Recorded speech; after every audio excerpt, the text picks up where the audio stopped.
રાજ્યના ડીજીપી દ્વારા દર વર્ષે રાજ્યની વિવિધ પોલીસ કમિશનર કચેરી અને આઈજી કચેરી ખાતે વાર્ષિક ઇન્સ્પેક્શન કરવામાં આવે છે।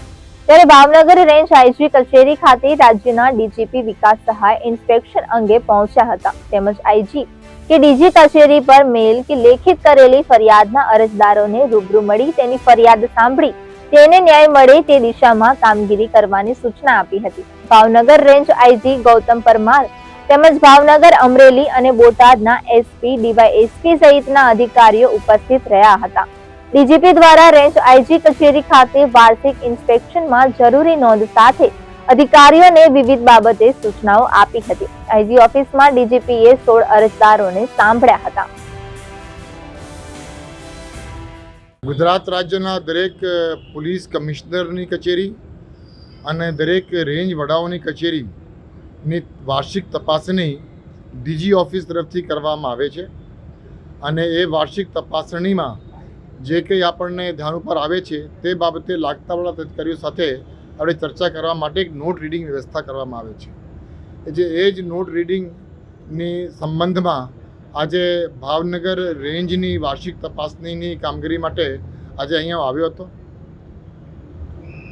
ભાવનગર રેન્જની કચેરીની જે કામગીરી છે એની સમીક્ષા કરવામાં આવી અને અલગ અલગ પ્રકારના જે રજિસ્ટર્સ મેન્ટેન કરવામાં આવે છે, જે કામગીરી કરવામાં આવે છે, એ સમીક્ષા પછી જે નોંધપાત્ર જે કંઈ વિષયો હતા એ બાબતે રેન્જના વડાશ્રી અને એમના સ્ટાફને જરૂરી સૂચનાઓ આપવામાં અને માર્ગદર્શન આપવામાં આવ્યું હતું। વાર્ષિક તપાસની દરમિયાન જ્યારે મારે આજે ભાવનગર રેન્જની કચેરીમાં આવવાનું થયું ત્યારે ભાવનગર રેન્જના જે 3 જિલ્લાઓ છે, ભાવનગર, અમરેલી અને બોટાદ, ત્યાંના આશરે 16 અરજદારોને પણ આજે હું રૂબરૂ સાંભળ્યો હતો। એ અરજદારો એવા છે કે જે લોકોએ રેન્જ ઓફિસમાં અથવા મારી ઓફિસમાં ઈમેલના માધ્યમથી અથવા પત્ર વ્યવહારથી અગાઉ એને અરજીઓ કરી હોય, એટલે એ અરજીઓની સ્ક્રીનિંગ કરી આવા 16 થી 20 અરજદારોને આપણે અહીંયા બોલાવ્યા હતા। 22ને બોલાવ્યા હતા, એ પૈકી 16 હાજર રહ્યા હતા અને એમની રજૂઆતો મેં સાંભળી છે અને એ રજૂઆતો સાંભળ્યા પછી જરૂરી કાર્યવાહી થાય એના માટે લાગતા અધિકારીઓને, ખાસ કરીને રેન્જ વડાને અને 3 જિલ્લાના પોલીસ અધિક્ષકશ્રીઓને જરૂરી સૂચના આપવામાં આવી છે।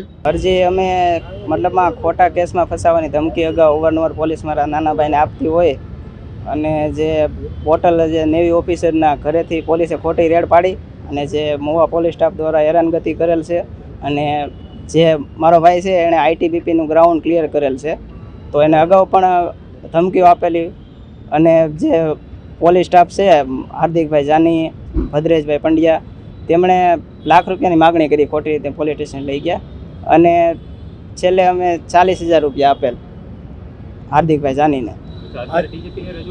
રજૂઆત કરી અમે સાહેબને કીધું તો એ લોકોએ તપાસમાં એવું બતાવ્યું કે ભાઈ આ જે નેવી ઓફિસર છે ને એના ઘરેથી બોટલ મળી નથી, પણ ખરેખરમાં એક બોટલ એના ઘરેથી લઈ ગયા હતા એ લોકો, એ પણ ઉપરના અધિકારીની પરમિશન વગર।